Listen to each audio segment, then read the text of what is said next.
எல்லா நிலையிலும் எல்லா புகழும் ஏக இறைவனாகிய அல்லாஹ் ஒருவனுக்கே உரித்தாகட்டுமாக. அவனது பேரன்பும் பெரும் கருணையும் அண்ணன் பெருமானார் நபிகள் நாயகம் ஸல்லல்லாஹு அலைஹி வஸல்லம் அவர்கள் மீதும் அவருடைய கிளைகள் குடும்பத்தினர் அவர்களை பின்பற்றி வாழ்ந்து கொண்டிருக்கின்ற இந்த ஜும்மா நாளில் ஒன்று கூடியிருக்கக்கூடிய நம் அனைவர் மீதும் நின்று நிலவட்டுமாக என்ற பிரார்த்தனையுடன் ஆரம்பம் செய்கின்றேன். எல்லாம் வல்ல அல்லாஹ்வின் நல்லடியார்களே, இஸ்லாம் ஒரு வாழ்க்கை திட்டம். மனித குலத்திற்கு முழுமையாக வழிகாட்ட வந்த ஒரு வாழ்க்கை நெறி. இறைவன் மனிதர்களை படைத்ததோடு மாத்திரமல்லாமல் அவன் இந்த பூமியிலே எப்படி வாழ வேண்டும் என்பதற்கான வழிமுறைகளை நெறிமுறைகளை மிக தெளிவாக வகுத்து தந்திருக்கின்றார். அப்படி வகுத்து தந்தது மாத்திரமல்லாமல் வாழ்ந்து காட்டக்கூடிய தூதர்களையும் நமக்கு அனுப்பி நடைமுறை உதாரணங்களையும் நமக்கு நம் முன்னால் காட்டியிருக்கின்றார். மீண்டும் மீண்டும் இதை வலியுறுத்தி கொண்டே இருக்கின்றார். எனவே இந்த ஏற்பாடு என்பது குர்ஆனுடன் நமக்கு ஏற்படக்கூடிய இந்த தொடர்பு இதை இறைவனுடைய வழிகாட்டுதலை நமக்கு நினைவூட்டி கொண்டே இருக்கிறது. மனிதன் எப்படி வாழ வேண்டும் என்று சொன்னால், அவன் இறைவனுக்கு செய்ய வேண்டிய பூஜை புனஸ்காரங்களை செய்து கடவுளுக்கு படையலிட்டு அவன் வாழ்க்கையை எப்படி வேண்டுமானாலும் அமைத்துக் கொள்ளலாம் என்ற அந்த மத கோட்பாடு இஸ்லாத்திலே இல்லை. இறைவனுக்கு செய்ய வேண்டிய கடமைகள், ஹுகூகுல்லா, அல்லாஹ்வுக்கு செய்ய வேண்டிய கடமைகள் என்பதை எப்படி இஸ்லாம் வழிவகுத்து தந்திருக்கிறதோ, ஹுகூகுல் இபாத், மனிதர்களுக்கு செய்ய வேண்டிய கடமைகள் என்ற அடிப்படையில் இஸ்லாம் சொல்லக்கூடிய அந்த மிக முக்கியமான கூறுதான் இஸ்லாத்தை இந்த மண்ணின் மார்க்கமாக, இஸ்லாம் இறைவனால் அருளப்பட்ட ஒரு அற்புதமான வழிகாட்டுதல் மார்க்கமான சான்றாக திகழ்கிறது.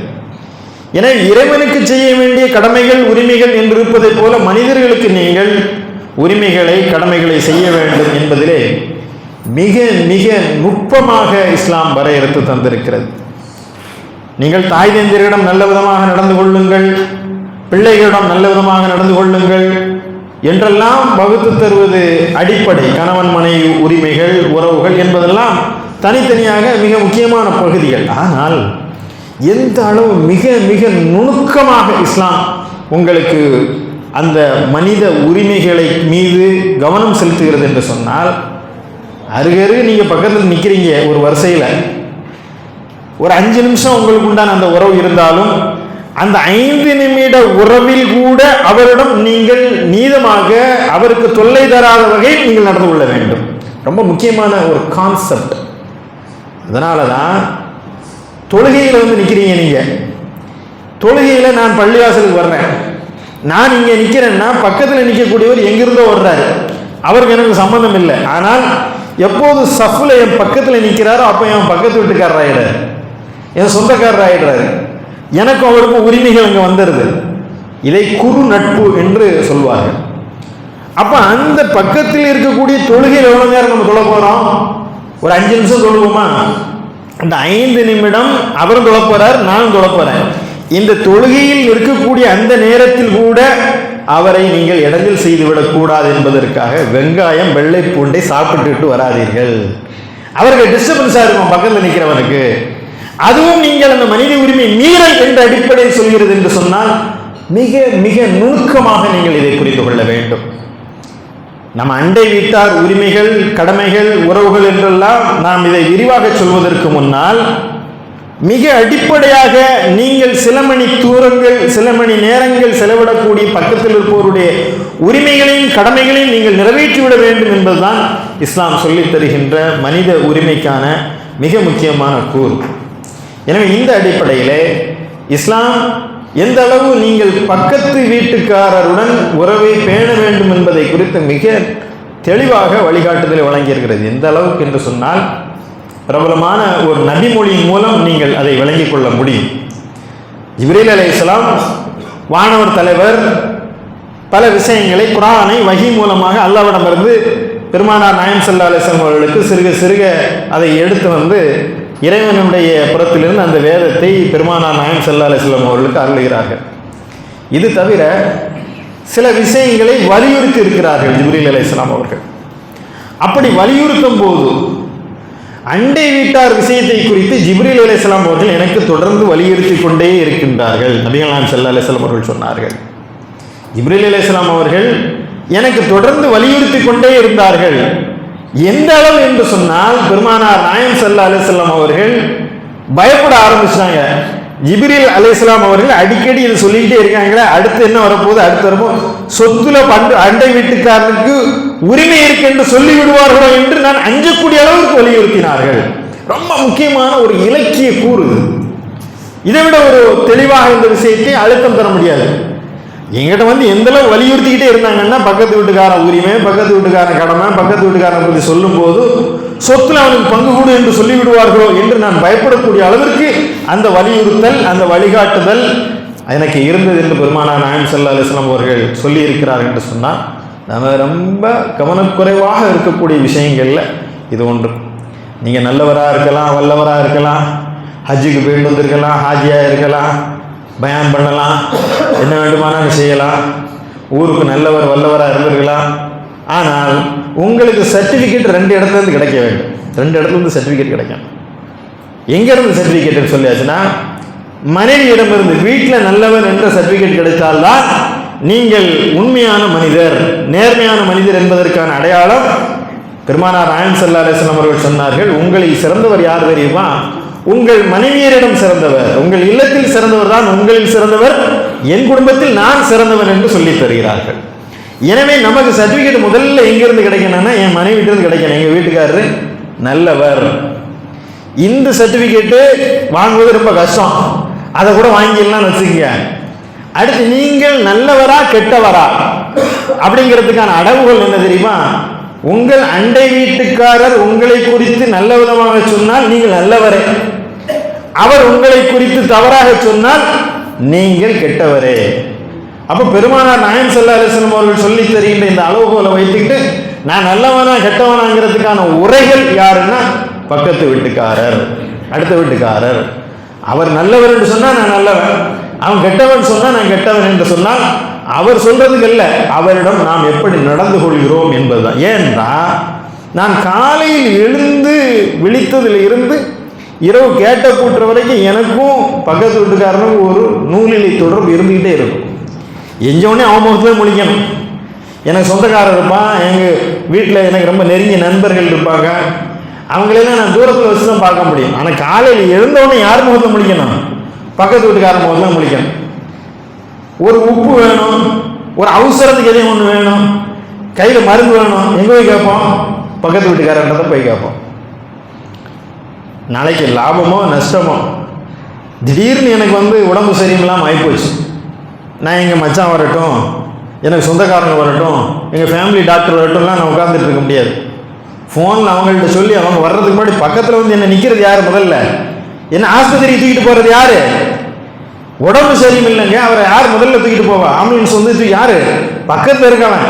வந்தார்கள், பக்கத்து வீட்டுக்காரர் நெஞ்சு வலி, உடனே ஆஸ்பத்திரிக்கு நாங்கள் அழைச்சிட்டு போனோம். அதுக்கப்புறம் உறவினர்கள் வருகிறார்கள், பேணுகிறார்கள். ஆனால் எனக்கு லாபமோ நஷ்டமோ, நாளை என் ஜனாசாவை சுமக்கக்கூடிய தோள்கள் அவருடையது, என் ஜனாசாவை சுமக்கக்கூடிய தோள்கள் என் பக்கத்து வீட்டுக்காரனுடைய. இப்போ புரியுது அவருடைய உறவும் அவனுடைய நெருக்கமும் அவனுடைய உரிமைகளும் எது என்பது உங்களுக்கு புரிகிறதல்லவா?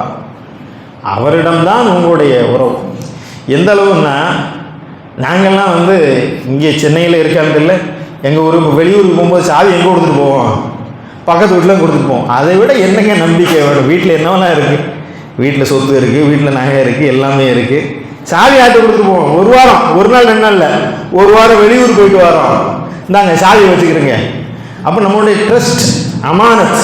பக்கத்து வீட்டுக்காரன் தான் நமக்கு வந்து உதவிக்கு வரக்கூடியவன், நமக்கு நலம் விரும்பக்கூடியவன். அதனால தான் இந்த அண்டை வீட்டார் உரிமை குறித்து இஸ்லாம் மிக ஆழமாக அழுத்தமாக வலியுறுத்துகிறது. அண்டை வீட்டுக்காருக்கும் உங்களுக்குமான உறவு என்பது எப்படி இருக்க வேண்டும் என்று சொன்னால், அவன் ஏதாவது கேட்டால் நீங்கள் கொடுக்க வேண்டும், அவன் உதவி ஏதும் கேட்டால் அவனுக்கு உதவ வேண்டும், அவன் கடன் கேட்டால் அவனுக்கு நீங்கள் கடன் கொடுக்க வேண்டும், அவருக்கு ஏதாவது நோய்வாய்ப்பட்டால் நீங்கள் நலம் விசாரிக்க வேண்டும், அவன் இறந்தால் அவனுடைய ஜனாசாவை நீங்கள் பின்தொடர வேண்டும், உங்கள் வீட்டில் ஏதாவது சமைத்தால் அந்த சமையல் மூலமாக அவருக்கு தொந்தரவு கொடுக்கக்கூடாது.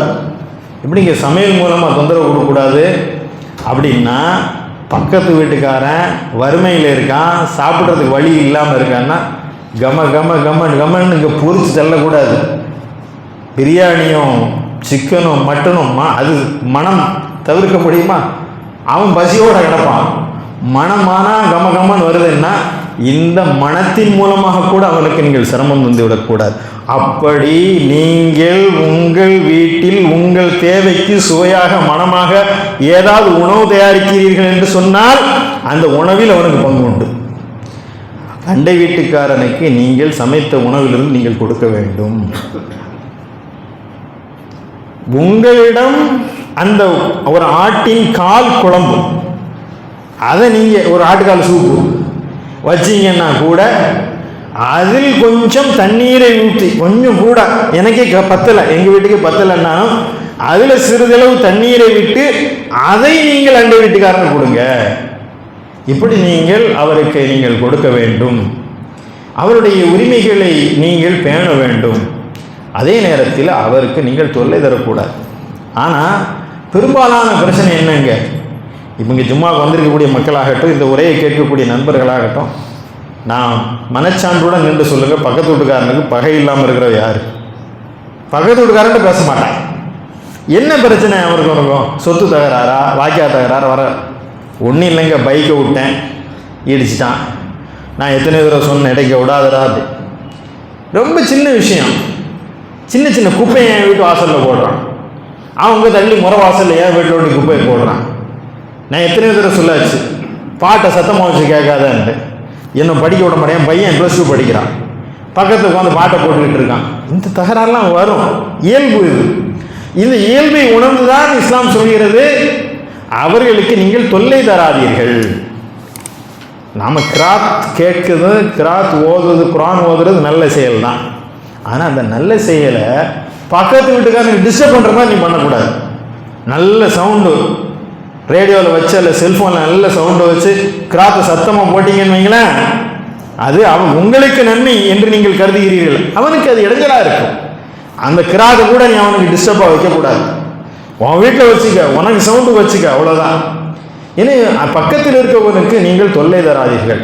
பக்கத்து வீட்டுக்காரனுக்கு காற்று புகாதவாறு உங்களுடைய சுவர்களை அனுமதியின்றி, அவன் அனுமதியின்றி உயர்த்தி கட்டாதீர்கள். வெளிச்சம் வராத மாதிரி ஜன்னலை நீங்கள் அடைத்து விடாதீர்கள். இதெல்லாம் அவனுடைய உரிமை இருக்கிறது. அப்போ நாங்கள் எல்லா மனிதர்களும் ஒன்றா இருக்க மாட்டாங்க. சில பேர் அப்படி நெளிவு சுழிவாக இருக்கத்தான் செய்வான், கோபக்காரனாக இருப்பான். நீங்கள் அவர்களிடம் நல்ல விதமாக நடந்து கொள்ளுங்கள், சகித்து போங்க, அவர்களிடம் விட்டு கொடுத்து போங்க, அவர்களை பார்த்து புன்முறுவல் செய்யுங்க, அவர்களுக்கு நீங்கள் தொல்லை தராதீர்கள், அவர்களுடைய உறவை நீங்கள் பேண வேண்டும்.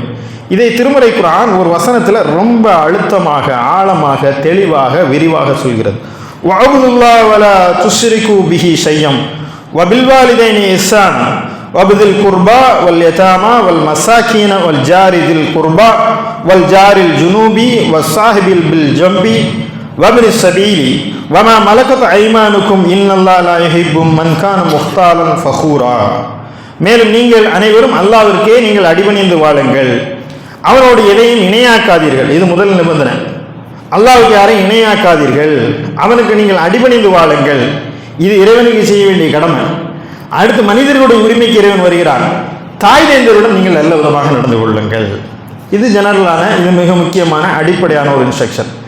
அடுத்து இறைவன் தாய் தந்தையருக்கு பிறகு இறைவன் சொல்கின்றான், நீங்கள் உறவினர்கள், அதை நிறுத்தலை, அனாதைகள், வறியவர்கள், இவர்களுடன் நீங்கள் நல்ல விதமாக நடந்து கொள்ளுங்கள். அப்போ இறைவனுடன் நல்ல விதமாக நடந்து கொள்வது, பெற்றோருடன் நல்ல விதமாக நடந்து கொள்வது, உற்றார் உறவினர், அனாதை, எளியவர்களுடன் நல்ல விதமாக நடந்து கொள்வது. மேலும் அண்டை வீட்டார் என்ற இறைவன் ஒரு வார்த்தையில் சொல்லவில்லை. அண்டை வீட்டாரில் உறவினரான அண்டை வீட்டார், அந்நியரான அண்டை வீட்டார், பக்கத்தில் இருக்கும் நண்பர் மற்றும் வழிப்போக்கர், உங்கள் கைவசத்தில் உள்ள அடிமைகள் ஆகியோருடன் நீங்கள் நல்ல விதமாக நயமாக நடந்து கொள்ளுங்கள், திண்ணமாக அறிந்து கொள்ளுங்கள். வீண் பெருமையிலும் கர்வத்திலும் உழல்பவர்களை அல்லாஹ் நேசிப்பதில்லை. இது என்ன? இது அந்நியரான அண்டை வீட்டார், உறவினரான அண்டை வீட்டார், 3 வகையான உறவுகள் அண்டை வீட்டுக்காரர் உங்களுக்கு இருக்கு. என்ன 3 வகையான உறவு என்று சொன்னால் 3 வகையான அண்டை வீட்டார் இருக்கிறார்கள். முதல் வகை என்னென்னா, எனக்கு பக்கத்து வீட்டுக்காரர், அவ்வளோதான், எனக்கு அவருக்கும் உறவு, என் பக்கத்து வீட்டுக்காரர், அந்த ஒரு உரிமை தான் உங்களுக்கும் அவருக்கும் இருக்கும். ஒரு முஸ்லீமான பக்கத்து வீட்டுக்காரர் தான் 2 உறவு ஆகும். என்ன 2 உறவு? ஒன்று என் பக்கத்து வீட்டுக்காரர், இன்னொன்று ஒரு முஸ்லீம். எந்த 2 அடிப்படை அவர் எனக்கு நெருக்கமாகிறார். இன்னொன்று என் சொந்தக்காரன் வைங்களேன், 3 உரிமைகள் உங்களுக்கு வருகிறது. ஒரு பக்கத்து வீட்டுக்காரன் என்ற உரிமை, ஒரு முஸ்லீம் என்ற உரிமை, என்னுடைய சொந்தக்கார உறவினர் என்ற உரிமை என்ற அடிப்படையில் 3 அடிப்படையில் இந்த உறவு பின்னி பிணைந்திருப்பதை நீங்கள் பார்க்கலாம். எனவே இவர்களுக்குடைய இந்த உறவை பேணுவதும் பேணாததும் நாளை எங்கே வந்து நிறுத்தும் என்று சொன்னால், நாளை மறுமையிலே நாம் சோனம் செல்வதற்கான ஒரு சான்றாக, வாய்ப்பாக இவர்கள் திகழ்கிறார்கள். இது ரொம்ப முக்கியம். இதை நீங்கள் கவனித்தால் இந்த அண்டை வீட்டாருடைய அந்த உரிமையையும் உறவுகளையும் கடமைகளையும் நீங்கள் மிக ஆழமாக புரிந்து கொள்ள முடியும். பெருமானார் நாயகம் ஸல்லல்லாஹு அலைஹி வஸல்லம் அவரிடம் ஒரு தோழர் கேட்கின்றார், ஒரு பெண் இருக்கிறார் யா ரசூலல்லாஹ், அந்த பெண் நோன்பு வைக்கிறாங்க, தொழுகிறாங்க. இது ஃபர்லான நோன்பு, ஃபர்லான தொழுகை இல்லை, உபரியான நோன்பு, உபரியான தொழுகை நோன்புகளை பேணுகிறார்கள். எல்லாம் தர்மம் செய்கிறாங்க, சதக்கா செய்கிறாங்க, நல்ல பொம்பளை, இபாதத்தான ஆள். ஆனால் பக்கத்து வீட்டுக்காரர் கூட ஒரு நல்லவே இருக்காது, ஒரே சண்டை தான். பெருமானார் நாயகம் ஸல்லல்லாஹு அலைஹி வஸல்லம் அவர்கள் சொன்னார்கள், இந்த பெண் நரகம் போவார். அப்போ இந்த தொழுகைக்கான வேல்யூ என்ன? இந்த சதக்கா தான தர்மங்களுக்கான பெருமானம் என்ன? அப்போ அவர் கேட்குறாரு, அடுத்தவங்க கேட்குறாரு, யாரை சொல்லலாம், இன்னொரு பக்கத்து வீட்டுக்காரர் இருக்காங்க, இன்னொரு பெண்மணி இருக்காங்க, தொழுகை பரலான தொழுகை தொழுவாங்க, உபரியான தொழுகைலாம் சொல்ல மாட்டாங்க, தான தர்மம்லாம் கொடுக்க மாட்டாங்க, அவங்கள்ட்ட கூட பாலாடை கட்டிய வெண்ணையும் ரொம்ப சிம்பிளாக தான் கொடுப்பாங்க. ஆனால் பக்கத்து வீட்டுக்காரர்கள் எல்லாரிடம் நல்ல விதமாக நடந்து கொள்கிறார் என்று சொன்னால், பெருமானார் நாயகம் ஸல்லல்லாஹு அலைஹி வஸல்லம் அவர்கள் சொன்னார்கள், இந்த பெண் சுவனம் போவார். அப்போ நான் சுவனம் போவதற்கும் நரகம் போவதற்குமான ஒரு வாய்ப்பு வாசல் எங்கிருந்து பெறுகிறது என்று சொன்னால், என் பக்கத்து வீட்டுக்காரனிடமிருந்து இருக்கிறது. அப்போ இந்த அருகில் இருக்கக்கூடியவனுடைய உரிமையை நீங்கள் பேணவில்லை என்று சொன்னால், நாயகம் ஸல்லல்லாஹு அலைஹி வஸல்லம் அவர்கள் சொல்கிறார்கள், அவன் மூக்கு மீது மண் விழட்டும், அவன் நாசமாக போகட்டும் என்று பெருமானார் ஸல்லல்லாஹு அலைஹி வஸல்லம் அவர்கள் சொன்னார்கள். யா ரசூலல்லாஹ், நீங்கள் யாரை குறித்து இப்படி சொல்கின்றீர்கள்? பெருமானார் சபிப்பவர் அல்ல, சாபமிடக்கூடியவர்கள் அல்ல, அவர்கள் கண்டிக்கிறார்கள், எச்சரிக்கிறார்கள், அவன் மீது நாசம் உண்டாகும். யார் என்று கேட்டால், யாருடைய கைகளினாலும் நாவினாலும் பக்கத்து வீட்டுக்காரன் பாதுகாப்பு பெறவில்லையோ அவன் நாசமடைவதாக. அப்போ உங்களுடைய கைகளினாலும் உங்களுடைய வாய்களினாலும் உங்களுடைய வார்த்தைகளினாலும் பக்கத்து வீட்டுக்காரன் உங்களை பாதுகாப்பாக கருதவில்லை என்று சொன்னால், நல்ல அண்டை வீட்டை யாருன்னு தெரியுமா உங்களுக்கு? ரொம்ப பெஸ்ட்டு. நீங்கள் இந்த வட்டாரத்தை காலி பண்ணிட்டு போகிறீங்க, நீங்கள் இந்த வீட்டை காலி பண்ணிட்டு போகிறீங்கன்னா பக்கத்து வீட்டுக்காரன் வந்து சந்தோஷப்படுறான், போய் தொலைஞ்சான்டா, அந்த இனிப்பு என்ன, ஐயோ பக்கத்தில் ஒரு பாய் இருந்தான், பெரிய முசீபத் தந்தாள், பொழுதுன்னு அவன் முகத்தை முடிச்சாலே விளங்காது, சண்டை வீட்டில் இது, அவன் போய் தொலைஞ்சான் என்று சொன்னால் அது நீங்கள் நல்ல மனிதனாக வாழ்ந்ததற்கான அடையாளம் இல்லை. நான் வீட்டை காலி பண்ணிட்டு போகிறேன், இடத்த காலி பண்ணிட்டு போகிறேன்னா பக்கத்து வீட்டுக்காரன், பாய் போயிடாதீங்க பாய், நீங்கள் இல்லைன்னா யாருப்பா எங்களையெல்லாம் பாதுகாப்பா, எங்களுக்கு உங்களை போல ஒரு நல்லவர் கிடைக்க மாட்டார், நீங்கள் போயிடாதீங்கன்னு சொல்கிறான் பாருங்க, அதுதான் நீங்கள் வாழ்ந்ததற்கான ஒரு நற்சான்றுக்கான அடையாளமாக இருக்கும். எனவே தான் நீங்கள் அண்டை வீட்டுக்காரருடைய விஷயத்தில் நீங்கள் கவனமாக இருங்கள், அவர்களிடம் நெருக்கத்தை பேணுங்கள், அவருடைய உரிமை விஷயத்திலே நீங்கள் கூடுதல் கவனம் செலுத்துங்கள். ஏனென்று சொன்னால், நாளை மறுமையிலே மனித உரிமைகள் விஷயத்தில் முதலாக வரக்கூடிய வழக்கு என்ன வழக்கு தெரியுமா? பக்கத்து வீட்டுக்காரன் வழக்கு தான். ஃபர்ஸ்ட் லெஜர், ஃபர்ஸ்ட் வழக்கு எங்கே வரும், வாய்தா எங்கே வரும்? பக்கத்து வீட்டுக்காரருடைய வழக்கு தான். அந்த வழக்கைத்தான் முதலில் எடுத்துக்கொள்ளப்படும். ரொம்ப மிக முக்கியமான ஒரு செய்தியை நீங்கள் கவனிக்க வேண்டும், ரொம்ப ஆழமான ஒரு செய்தி இது. பக்கத்து வீட்டுக்காரன் பசித்திருக்க தான் மட்டும் வயிறார உண்பவன் உண்மையான இறை நம்பிக்கையாளன் அல்ல. இறை நம்பிக்கைன்னா அல்லாஹ் நம்புறது, நான் 5 வேளை தொழுகிறேன், நான் இறைவனுக்கு செய்ய வேண்டிய கடமைகள் எல்லாம் பெர்ஃபெக்டாக செஞ்சு முடிச்சிட்டேன், ஆனாலும் நீ இறை நம்பிக்கையாளன் அல்ல, நீ முஸ்லீமே கிடையாது, ஒழுங்கான முஸ்லீமே கிடையாது. பக்கத்து வீட்டில் ஒருத்தன் பசிச்சிருக்கான், பக்கத்து வீட்டில் ஒருத்தன் பட்டினியால் துடிக்கிறான், நீ மட்டும் வயிறு உடைக்க திங்கிறீடா, நீ எப்படி உண்மையான முஸ்லீமாக இருக்க முடியும்? ரொம்ப மிக முக்கியமான ஒரு கூறு. இதில் பக்கத்து வீட்டில் பசியாக இருக்காங்கன்னு எப்படி தெரியும்? 2 வகையில் தெரிஞ்சுக்கலாம். ஒன்று, அவர் சொல்லணும், எங்கள் வீட்டில் சாப்பாட்டுக்கு வழி இல்லைங்க, நாங்கள் பட்டினம் கிடக்கிறோம் அவர் சொல்லணும். இல்லைன்னா இன்னொன்று என்னென்னா, அவர் சொல்லாட்டின்னு எப்படி தெரியும்? திருக்குறான் ரொம்ப அழகாக சொல்கிறது. வறுமையில் இருக்கக்கூடியவர்கள் யார் என்று சொன்னால் அவர்களுடைய முகக்குறிப்பை வைத்து கொண்டே நீங்கள் அவர்களை அடையாளம் கண்டுகொள்வீர்கள். அப்போ பக்கத்து வீட்டுக்காரன் அந்தளவு நுட்பமாக அவனுடைய உறவு இருக்கணும். அவனுடைய உடம்பு வாடி இருக்க, முகம் டல்லாக இருக்க, என்ன சார் ரொம்ப ஆள் வாடி போயிருக்கீங்க, உடஞ்சி போயிருக்கீங்க, வீட்டில் தான் பிரச்சனையா அப்படின்ட்டு நீங்கள் கண்டுபிடிக்கக்கூடிய அளவுக்கு அந்த நெருக்கம் இருக்க வேண்டும். இதில் அறிஞர் இப்னு பாஸ் போன்றவர்கள் எந்த அளவுக்கு அவர்கள் எழுதுகிறார் என்று சொன்னால், பக்கத்து வீட்டுக்காரன் நோய்வாய்ப்பட்டு டயாலிசிஸ் பண்ணணும், மருத்துவத்துக்காக உதவி பண்ணுறான்னா நீங்கள் பெண்கள் நகை அணிவது ஹராம்னு எழுதுறார். ஏங்க நீ களத்தில் நகை போடலன்னா நீ செத்து போயிடுவியா? மருந்து இல்லைன்னா அவன் செத்து போயிடுவான். உனக்கு நகை இருக்குல்ல, அந்த நகையை விற்று அவனுக்கு ஹெல்ப் பண்ணு. பக்கத்து வீட்டுக்காரன் துடிச்சு கிடக்கான், உயிருக்கு போராடிக்கிட்டு இருக்கான், மருந்து மாத்திரை வாங்குறதுக்கு அவனுக்கு காசு இல்லை, பள்ளிவாசல பிச்சை எடுத்துக்கிட்டு இருக்கான், உயிர் போய் விடுகிறது, பசியால செத்து போய் விடுகிறான். நீ நகை வச்சுக்கிற, கார் வச்சுக்கிற, நீ வசதியா இருக்கிற என்று சொன்னால் நீ உண்மையான இறை நம்பிக்கையாளனே அல்ல. அப்போ என் பக்கத்து வீட்டுக்காரன படிப்பு வசதி இல்லையா? பக்கத்து வீட்டுக்காரனை யாராவது படிக்க வச்சிருக்கீங்களா? நீங்க நல்ல படிக்கிற பொண்ணு, நல்ல படிக்கிற பையன், ஆனா காசு இல்லை, வேண்டாம், நீங்க போகணும் தம்பி, கவலைப்படாதடா, நான் இருக்கேன், அல்ல எனக்கு ரிஸ்க் தந்திருக்கான், நான் உன்னை படிக்க வைக்கிறேன் என்று சொன்னால் அவன் உங்களை எப்படி மறுமையிலே சான்று வருவான், இறைவா இந்த அண்டை வீட்டுக்காரனுக்கு நீ முதல் வழக்கிலேயே நீங்க பாஸ் பண்ணிடலாம், நீ அருள் புரிவாயாக என்று. எனவே அவர்கள் விஷயத்தில் நீங்கள் கவனம் செலுத்த வேண்டும். அவர்கள் தொல்லை தரத்தான் செய்வார்கள், அவர்கள் துன்பம் தரத்தான் செய்வார்கள். ஆனால் இது ஒரு சகாதாவாக மாறும், சான்றாக மாறும். என்ன சான்றாக மாறும்? பக்கத்து வீட்டுக்காரன் உங்களை குறித்து நல்லவன் என்று சொல்கிறார் என்று சொன்னால், நான் முஸ்லீம் வச்சு பேசல, ஒரு முஸ்லீம் அல்லாதவர் இருக்கார் வைங்களேன், அவர் உங்களை வச்சுட்டு எதை எடை போடுவார்னா இஸ்லாத்தே எடை போடுவார். இந்த பாய்மாரே இப்படி தாண்டா, இந்த முஸ்லீம்களே இப்படி தாண்டா.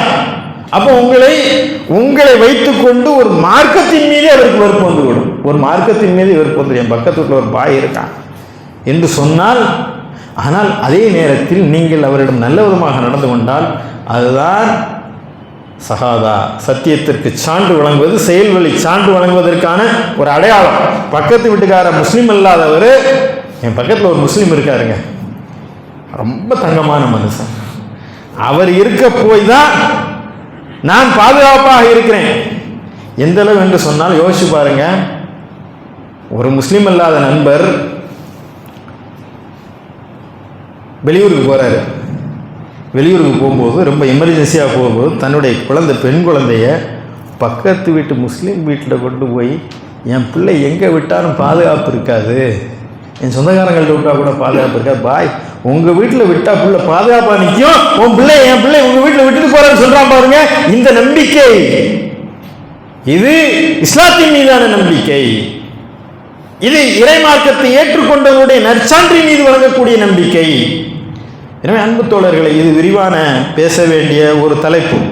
எனவே இந்த அண்டை வீட்டுக்காருடைய உரிமைகள், கடமைகள் விஷயத்திலே நாம் கூடுதல் கவனம் செலுத்த வேண்டும்.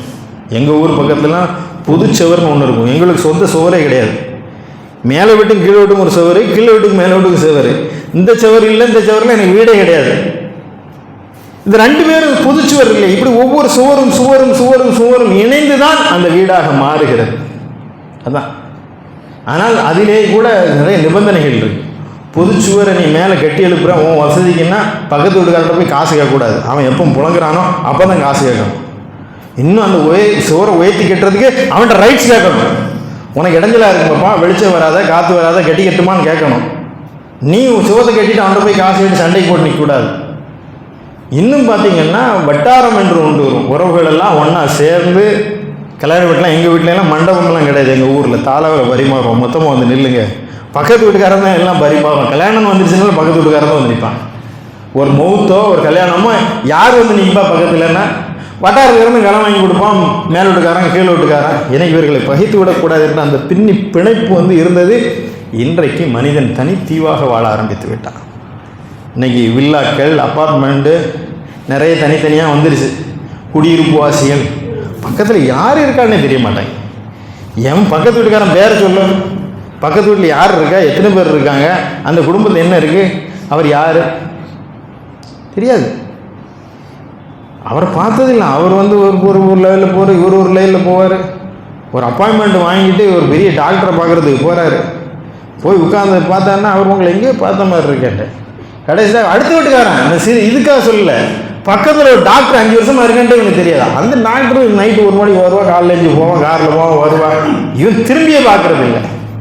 இவர்கிட்ட அப்பாயின்மெண்ட் வாங்கி இது பிரச்சனை. இது பக்கத்தில் உள்ள கதவை தட்டி, சார் டாக்டர் கொஞ்சம் பழகுனா பார்த்துருக்கலாம்ல.